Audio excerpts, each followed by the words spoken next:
Hi everyone, Lee Fan here.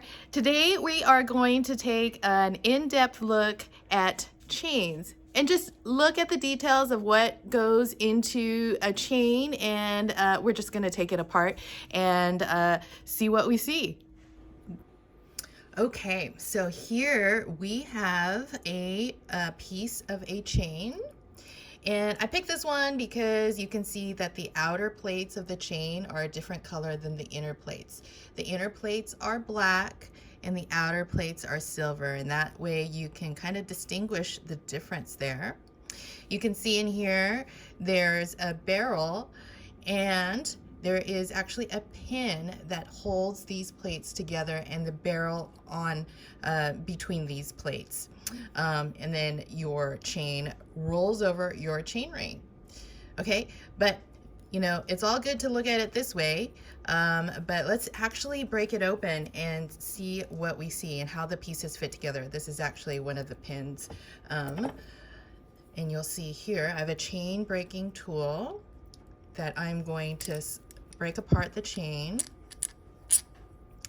It's going to essentially push the pin out. And typically these days you do not want to reuse these pins. You don't want to push it back, because once it is pushed through, it creates a bigger hole in the plate. So here we go. And this is how you make a chain shorter. There you go. See? Actually, here we go.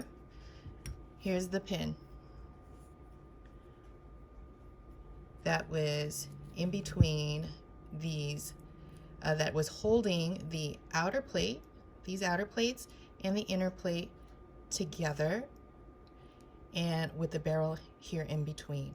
Now, once the pin comes out, the plates come apart, and you'll be able to see this barrel here come out. There's a little lip, so we'll have to pry it open a little bit for it to come out. Here we go. And you can see this barrel here, right? And it just rolls onto within that inner plate. There's this ledge. Do you see this little lip here? So there's two lips, one on either side of that inner plate, that holds the barrel in place. Okay, there you go. You can see, see the lip there and the lip here, and here's the barrel. All right. So when you are, for example, lubing your chain, the lubrication is going to get in here underneath this little ledge here, and beneath the barrels, and hopefully it will help draw some of the dirt out.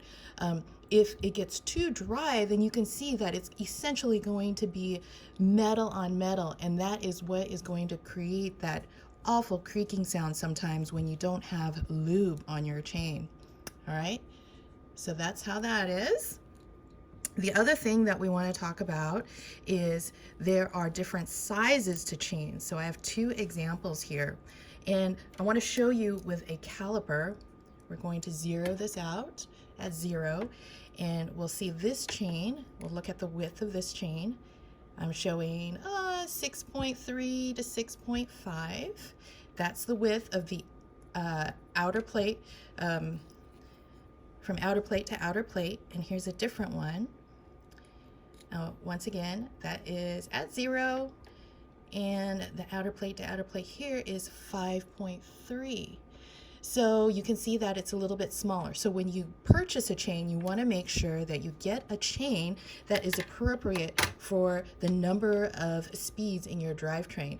This happens to be an Eagle 12-speed, and this one over here is a 10-speed chain. All right. And another thing I wanted to talk to you about is chains. How do you get them to hold together these days? Once you get the right length, for example, this one, You have two inner plates exposed, the chain's cut to the right length, and you have these things called power links. So it's essentially a pin that is attached to an outer plate, and both of them together, there's a little hook here on the pin, and both of them together will lock in place and keep your chain together. And I will show you how this works, but I've just got myself in a little bind here. Okay, here we go. You would apply the link through the barrel, and on the opposite side you would do the same. Of course, keep in mind this is going to be on your bike. And then there's a little extra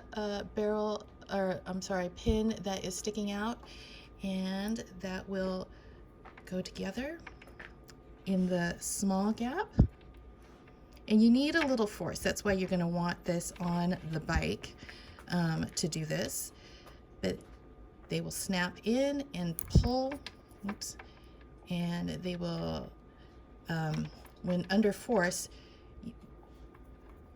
this pin will pull to the back like this and sit there. And it's actually quite strong. A lot of people will carry these power links as spares, just in case for some reason they break their chain. They are able to connect it back up and keep rolling on the trail. All right, so that's just a little bit of an in-depth look at chains and how the pieces go together. If you have any questions, please feel free to comment below, and we will see you in another video. Thanks for watching.